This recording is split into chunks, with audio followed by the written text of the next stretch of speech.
ఐఐటీలో IIITలో BTech చేయాలనేది మీ డ్రీమా? అయితే ఇది ఇండియాలో ఒకే ఒక యూనివర్సిటీ వల్ల సాధ్యం. అదే జేకే లక్ష్మీపతి యూనివర్సిటీ. ఇప్పుడే సంప్రదించండి. రాజస్థాన్‌లో ఓ 13 ఏళ్ల చిన్నారి మీద 5 రోజుల పాటు 32 మంది కలిసి అత్యాచారం చేశారు. అఘాయిత్యానికి పాల్పడ్డారు.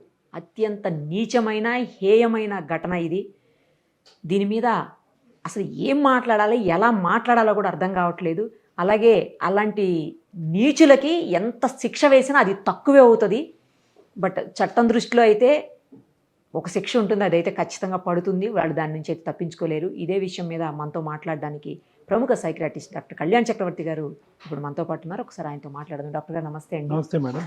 ఏంటి సార్ అసలు ఘోరాతి ఘోరం? 5 రోజుల పాటు ఒక పాప స్కూల్ నుంచి వస్తుంటే ఆటో డ్రైవర్ కిడ్నాప్ చేసి ఆ పాపను తీసుకుపోయి ఒక హోటల్లో అతనికి అమ్మేస్తే, అతను ఆ హోటల్లో కాకుండా అక్కడి నుంచి ఒక 4-5 హోటల్స్కి ఆ పాపను అమ్మి 32 మంది 5 రోజుల పాటు అత్యంత దారుణంగా అఘాయిత్యానికి పాల్పడ్డారు ఆ పాప మీద. ఆ పాప కండిషన్ ఇప్పుడు సీరియస్గా ఉంది. ఏంటి సార్ అసలు ఎలా అర్థం చేసుకోవాలి? అంత చిన్న పాపను చూస్తే అట్లాంటి ఆలోచన ఎందుకు వస్తుంది? అసలు వీళ్ళ మైండ్ ఎలా ఉంటుంది? వీళ్ళకి ఎలాంటి ట్రీట్మెంట్ అవసరం పడుతుంది? వీళ్ళకి ఎలాంటి శిక్షలు వేయాలనేది ఎలాగూ కోర్టులు చూసుకుంటాయి, డౌట్ లేదు అందులో. బట్ వాళ్ళు అసలు ఏ మైండ్లో, ఏ స్టేటస్ ఆఫ్ మైండ్లో ఉండుంటారు వాళ్ళు? ఎంత నీచమైన మనస్తత్వం కలిగితే ఇంత దారుణానికి ఒడిగడతారు? వాళ్ళ కొంపల్లో లేరా సార్ పిల్లలు? మంచి మాట చెప్పారు మేడం. మేడం ఒకటి అంటే దీన్ని ఎలా విశ్లేషించాలి అనేది ఒకటైతే, రెండో అంశం ఏంటో తెలుసా మేడం? మనం ఇదివరకు ఏమనుకునే వాళ్ళం, ఈ పిడోఫైల్స్ ఎవరైతే కనుక సెక్షువల్ డిజైర్స్ ప్రత్యేకంగా పిల్లలు, వీళ్ళు పిడోఫైల్స్ ఏంటండి, ఆడది కనిపిస్తే చాలు, అదే కదా. అది ఆవిడ 80 years అవనివ్వండి, 6 years అవని, 80 అవనివ్వండి, ఏదన్నా 80 అయినా సరే, 8 అయినా 80 అయినా అలా సంబంధం లేదు. కామంతో కళ్ళు మూసిపోవటం ఒకటి. సో ఇదివరకు ఏమనుకునే వాళ్ళం, వీరెక్కడో లక్షకో కోటికో ఒకళ్ళు ఉంటారేమో, దరిద్రులు దుర్మార్గులు, వీళ్ళు పుట్టుకే తప్పు, వీళ్ళు పెంపకం తప్పు, లేదంటే వీళ్ళు కాలి బూడిదైపోని ఇలా అనుకున్నాం. కానీ ఒకే ప్రాంతంలో, చాలా చిన్న ప్రాంతంలో, నాకు అర్థమైనంత వరకు అదేం పెద్ద రకరకాల ప్రాంతాలు కాదు, వాడేమి 100 కిలోమీటర్ల ఆటో వేసుకుని ఆ అమ్మాయిని తిప్పుండడు. దగ్గర ఉండేటటువంటి చాలా చిన్న ప్రాంతంలో వితిన్ 2 to 5 kilometers రేడియస్ అని అనుకుందాం, రేడియస్ పరంగా 32 కామాంధులు దుర్మార్గంగా ఉన్నారు అంటే కనుక, వడబోస్తే కనుక ఆ చుట్టుపక్కల ప్రాంతాలు, ఊర్లో ఎంతమంది ఉన్నారు అంటే, యూజువల్గా మనం ఏదైనా స్టడీ చేసినప్పుడు మొత్తం ఊరు ప్రాంతం అంతా స్టడీ చేయలేం కాబట్టి శాంపుల్ స్టడీ చేస్తూ ఉంటాం మేడం. అంటే ఎంతమందికి జబ్బు ఉంది, ఎంతమందికి మెడిసిన్ పనిచేస్తుంది, ఎంతమంది ఆలోచన శైలి ఉంది. ఒక్క శాంపుల్లో మేము 32 మంది పాటు కేవలం ఒక మైనర్ ఆడపిల్లల్ని బలాత్కరిద్దాం అనేటటువంటి ఆలోచన వచ్చిన వాళ్ళు తీసి పక్కన పెడితే, ఆలోచనని యాక్షన్ ప్లాన్లోకి మార్చుకునేటటువంటి 32 మంది ఒక చిన్న ప్రాంతంలో దొరికారంటే, ఆ ప్రాంతాన్ని కొద్దిగా ఎక్స్పాండ్ చేసుకున్నా, లేదంటే ఈ కార్యక్రమానికి అవకాశం లేక ఒడిగట్టలేనటువంటి ఆలోచన ఉన్నటువంటి మందిని తీసుకుంటే ఎన్ని లక్షల మంది ఉంటారు మేడం? అంటే ఎక్కడ పోతుంది? ఒకటి దీన్ని ఎలా విశ్లేషించాలి డాక్టర్ గారు? దీన్ని ఏమనాలి అంటే, క్రూరత్వాన్ని, దుర్మార్గత్వాన్ని ఎంత విశ్లేషించినా ఫైనల్గా డయాగ్నోస్ అయ్యేది ఆ 2 పదాలు. ఎందుకంటే దానికి జబ్బు అని పేరు పెడితే కనుక బహుశా వాళ్ళకి క్షమించేసేటటువంటి పరిగణలోకి వెళ్ళిపోతూ ఉంటుంది. ఎందుకు జబ్బు అని పెట్టాలి? వాడికి అంత కామపిచ్చి ఉన్నప్పుడు, అంత కక్కుర్తి పడినప్పుడు. ఒకటైతే చెప్పుకోవాలి, ఏంటంటే మేడం, వాళ్ళకు ఉండేటటువంటిది ఎప్పటి నుంచో దాగి ఉన్నటువంటి ఆ సెక్స్ పరమైనటువంటి ఆలోచనలు, ఆ కోరికలు ఏదో విధంగా తీర్చుకోవాలనేటటువంటి తపన, ఎప్పటి నుంచో ఆ కోరికను తీర్చుకోవటానికి, అంటే రోజు వాళ్ళందరికీ 32 మందిలో భార్యలు ఉండుంటారు, అంతే కదా. పిల్లలు కూడా ఉండుంటారు, ఆడపిల్లలు ఉండుంటారు, రోజు కార్యక్రమాలు జరుగుతూనే ఉంటాయి ఆ ఇంట్లో. కానీ వాళ్ళలో ఎప్పటి నుంచో దాగినటువంటి ఒక కొత్తదనం, ఆ పద్ధతి కాకుండా ఇంకో పద్ధతిలో రావాలి, నా భార్య వయసు కాకుండా దానికంటే చిన్న వయసు ఉండాలి, ఆవిడకంటే చిన్న వయసు ఉండాలి, మైనర్ అయి ఉండాలి. అంటే పిడోఫైల్స్లో కామన్గా ఉండేటటువంటి ఆలోచన శైలి ఇదే. They don't want a women, they want a minor women, they want a virgin women. ఆ అమ్మాయి ఒక చిన్నపిల్ల అయి ఉండాలి. ఆ బాధతో, వీడు పడేటటువంటి ఆ కామ ఏమంటారో, పిశాచితనం అని అంటారో ఏమో నాకు తెలియదు, కానీ ఆ బాధతో ఆ మనిషి ఏడవాలి, రక్తస్రావం జరగాలి, ఆ చేసేటటువంటి కార్యక్రమం పరంగా ఆ బిడ్డ చనిపోయినా పర్వాలేదు.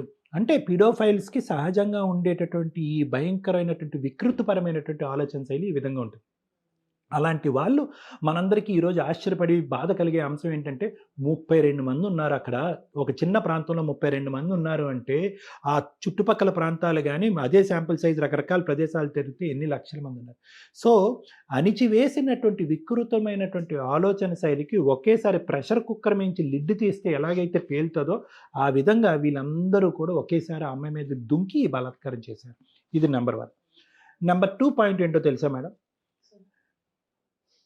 పార్న్ ఎంత విర్రవీగిపోతుందంటే కమ్యూనిటీలో, సొసైటీలో గవర్నమెంట్ ఎన్ని జాగ్రత్తలు తీసుకుని నియంత్రించినా కూడా కొన్ని వెబ్సైట్స్ ఓపెన్ చేసేటటువంటి దానికి అవకాశం లేకపోయినా విచ్చలవిడిగా చిన్న పిల్లలతో సహా పార్న్ వెబ్సైట్స్లోకి వెళ్ళిపోతున్నారు. భయంకరంగా ఏఐ జనరేటెడ్ వీడియోస్ వచ్చేస్తున్నాయి. ఇప్పుడు ఇదివరకు ఏంటంటే ఒక పార్న్ చెప్తున్నాను ఉదాహరణకు అందరికీ అర్థం కావాలి కాబట్టి.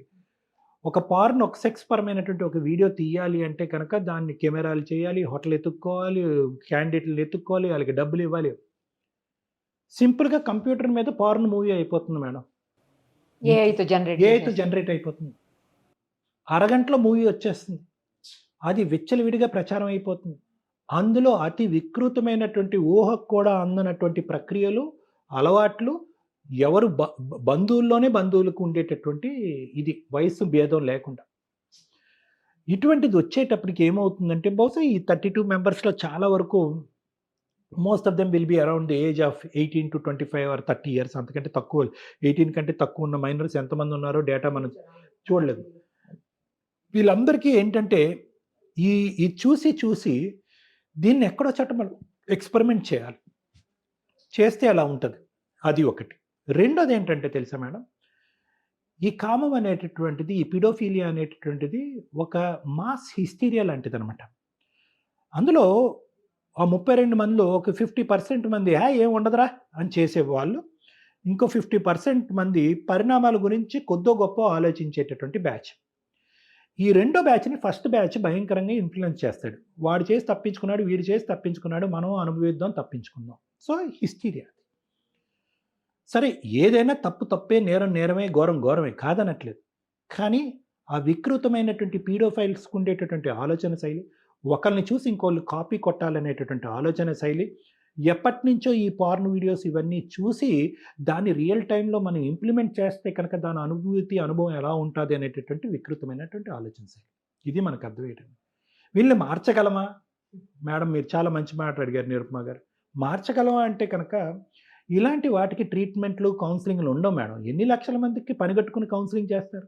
అంతేలే సార్. ఇది మెయిన్ ఏంటంటే ఇంటిగ్రిటీ, హ్యూమన్ ఇంటిగ్రిటీ, మానవతా దృక్పథంతో ఆలోచించేటటువంటి ఒక మనిషికి వ్యక్తిత్వం ఉండాలి అంతే. అది పెంపకంలో ఉంటుందా, పుట్టినప్పుడు ఉంటుందా మనకు తెలియదు. ఏ కుటుంబంలో ఆ కుటుంబం పిల్లలకు సంబంధించిన బాధ్యత తీసుకోవాలి. స్కూల్లో ఎవరో టీచర్లు పాఠాలు చెప్తారనే ఆలోచన వద్దు. మొబైల్ లాగేసుకుందాం, టీవీలు మూసేద్దాం, కట్టడి చేద్దాం అంటే కనుక అది వర్కౌట్ అవ్వదు. ఇన్ఫ్లుయెన్సెస్, అట్రాక్షన్స్ ఎలా ఉంటాయి, ఆడదానికి ఎలా ఇంపార్టెన్స్ ఇవ్వాలి, ప్రతి ఆడపిల్లలో ఒక తల్లిని చూడాలి, స్త్రీని గౌరవించాలి, భార్యను గౌరవించాలి, పుట్టేటటువంటి ఆడబిడ్డను గౌరవించాలి, ఆడబిడ్డ పుడితే ఒకటి, మగపిల్లోడు పుడితే ఒకటి అనేటటువంటి వికృతమైనటువంటి ఆలోచన శైలి. ఈ పద్ధతులు, ఆలోచనలు ఇవెవరన్నా కనుక కుటుంబరీత్యా ఉంటే కనుక కుటుంబాలు మారాలి. ఇది ఒక సంఘటన జరిగిపోయాక నేర్పించేటటువంటిది కాదు. ఈ సంఘటన బట్టి పాతాళ లోకంలోకి వెళ్ళి, వేరుల్లోకి వెళ్ళి మనం ఆ కుటుంబరీత్యా వచ్చేటటువంటి పెంపక విధానాన్ని మార్చాలి. ఏ సమాజంలో అయితే కనుక ఆడపిల్లకి, ఆడదానికి గౌరవం ఉంటుందో ఆ సమాజంలో ఈ వికృతమైనటువంటివి ఉండవు. ఎప్పుడైతే కనుక ఆడపిల్ల పుడుతూనే చనిపోవాలి అనేటటువంటి సమాజం ఉంటుందో ఆ సమాజంలో మగ అహంకారం బయట ప్రపంచంతో పోల్చుకుంటే 10 రెట్లు ఎక్కువ ఉంటుంది. ఆడపిల్లని ఒక సెక్స్ బొమ్మగా వాడుకోవాలి, ఆడపిల్లల్ని ఒక యంత్రంగా వాడుకోవాలి అనేటటువంటి ఆలోచన శైలి చిన్న వయసు నుంచే పిల్లలకి పుట్టిన తర్వాత దాన్ని ఏవైతే ఈ పార్న్ సైట్స్ ఇవన్నీ కూడా అగ్గికి ఆర్జం పోసేటటువంటి విధంగా దాన్ని ఇంకో లెవెల్కి తీసుకెళ్ళినప్పుడు సమాజంలో ఇటువంటి అఘాయిత్యాలు జరుగుతూ ఉంటాయి. సో ఇక్కడ డాక్టర్ అయినా, సైకాలజిస్ట్ అయినా, సంఘ సంస్కర్త అయినా, సామాజికవేత్త అయినా ఎవరైనా కూడా ఇలాంటి మార్పులు చేర్పులు రావాలి అంటే ఆ కుటుంబంలో ఆవిర్భవించాలి. ఒక తల్లి రూపాన, ఒక తండ్రి రూపాన ఆవిర్భవించాలి. నా కొడుకు మగాడు ఏమన్నా చేస్తాడు, లేదంటే నా కొడుకు చాలా మంచివాడు, మిగతా వాళ్ళు ఎంత చెడ్డగా ఉన్నా కూడా నా కొడుకు పెర్ఫెక్ట్ అనేటటువంటి అతిశయోక్తమైనటువంటి ఆలోచన శైలి నుంచి కుటుంబము బయటికి వస్తేనే ఇటువంటి వాటికి పరివర్తన వస్తుంది. అసలు ఆ పాప 13 ఏళ్ల వయసు తనకి ఏం జరుగుతుందో కూడా అర్థమై ఉండదు కదా సార్. అసలు అమ్మ అని ఎంత విరవెల్లాడిపోయి ఉంటుందో, ఎంత బాధని నరకాన్ని అనుభవించి ఉంటుందో అది తలుచుకుంటుంటే ఒక్కొక్కడిని గన్ తీసుకొని, లైసెన్స్ తీసుకొని, రివాల్వర్ తీసుకొని షూట్లు చేశారంత కోపం వస్తుంది. షూట్ చేసి చంపి పడేయాలంత కోపం వస్తుంది అసలు. బిల్డింగ్స్ ఏవో కూల్చేశారన్నారు. ఆ బిల్డింగ్స్ కూడా ఏవో కూల్చారంట సార్. అంటే ఇప్పుడు ఏ అయితే ఇన్వాల్వ్ అయి ఉన్నాయో ఇప్పుడు ఈ ఇష్యూలో పోలీసులు బిల్డింగ్ కూల్చారని అంటున్నారు సార్. ఒకటి 2 బిల్డింగ్స్ కూడా, అంటే హోటల్ బిల్డింగ్స్ కూడా కూల్చేశారంట. మనం అంటే తప్పు అంటారేమో కానీ వాళ్ళందరినీ ఆ బిల్డింగ్ లో పెట్టి బిల్డింగ్స్ కూల్చేయాలి. కూల్చేయాలి, కరెక్ట్ చెప్పారు సార్. నిజంగా మేడం, ఎందుకంటే ఈ విధంగా శిక్ష ఉంటుంది. ఆ పాప పడేటటువంటి బాధ వీళ్ళు చావుతో కూడా పోయేది కాదని నేను అనుకుంటాను మేడం. ఎందుకంటే ఈరోజు ఆ అమ్మాయి బ్రతుకుందా చనిపోయిందా అనేటటువంటి డిస్కషన్ కూడా వచ్చింది ఇందాక. అదృష్టం కొద్దీ బతుకుందా, దురదృష్టం కొద్దీ బతుకుందా అనేది ఇప్పుడు చాలా సీరియస్ గా ఉందండి సార్ పరిస్థితి కూడా. సో ఎందుకంటే ఈ రోజు ఆ అమ్మాయి బ్రతికినా కూడా ఇంకొక అంశం చెప్తాను ఎంత మేడం, ట్రామా సార్. తర్వాత మానసికంగా చనిపోయినట్టే మేడం. అదే కదా, మానసికంగా చనిపోయినటువంటి ఒక జీవితాంతం భయపడుతూనే ఉంటదేమో పాప. మేడం, చాలా మంది ఆడపిల్లలు మనకి సింపుల్ గా చిన్నప్పుడు ఎవరు నన్ను ఇలా చేశారు అలా చేశారు అని చెప్పి అంటా ఉంటారు. ఏది చిన్న అబ్యూస్కి దానికి చాలా రియాక్ట్ అవుతూ ఉంటారు. పెళ్లి జరిగినా కూడా భార్యాభర్తల కలయిక అనేది జరగదు. మగాళ్ళంటే కనుక చిరాకు పడతారు, అసహ్యం పడతారు. కొంతమంది ఆడపిల్లలు పెళ్ళిళ్ళే చేసుకోరు. అది జీవితాంతం ఒక నల్ల మచ్చలాగా ఆ ట్రామా వాళ్ళకి గుర్తుండిపోతుంది.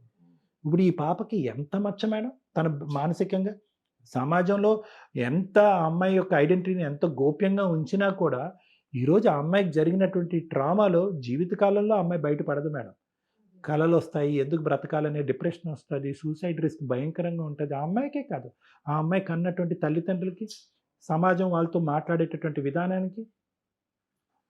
అనుభవించేవాడు ఎంతకాలం జైలు శిక్ష అనుభవించి చేతులు దులుపుకొని బయటకు వస్తాడో నాకు తెలియదు, కానీ ఈ అమ్మాయి అయితే మాత్రం జీవిత ఖైదీ మేడం మానసికంగా. దారుణం సార్. కఠినమైన శిక్షలు ఇమ్మీడియట్ గా ఫాస్ట్ ట్రాక్ కోర్ట్ లాంటి ఏర్పాటు చేసి చెయ్యకపోతే మట్టుకు అసలు న్యాయం జరిగినట్టు కాదు నా దృష్టిలో. వాళ్ళకి ఇలాంటి ఆలోచన, ఇందాక నేను చెప్పాను కదా, చేసినోడు ఒక్కడైతే కనుక ఊహించుకున్నాడు ఒకరికి, ఊహించుకుని ఇలా కూడా బాగుంటుందేమోరా జీవితంలో అని ఊహించుకున్న వాడికి కూడా ఇది డోస్ పడాలి. అవును, ఎందుకంటే యాక్షన్ ఈజ్ డిఫరెంట్ మేడం. వాడికి అవకాశం రాక వాడు యాక్ట్ చేయలేదు. ఆ విధంగా ఆలోచించి అమ్మో అని భయపడేలా ఉండాలి అలాంటి ఆలోచన ఉన్నవాడు ప్రతి ఒక్కడు కూడా. శిక్ష. Right sir, thank you so much.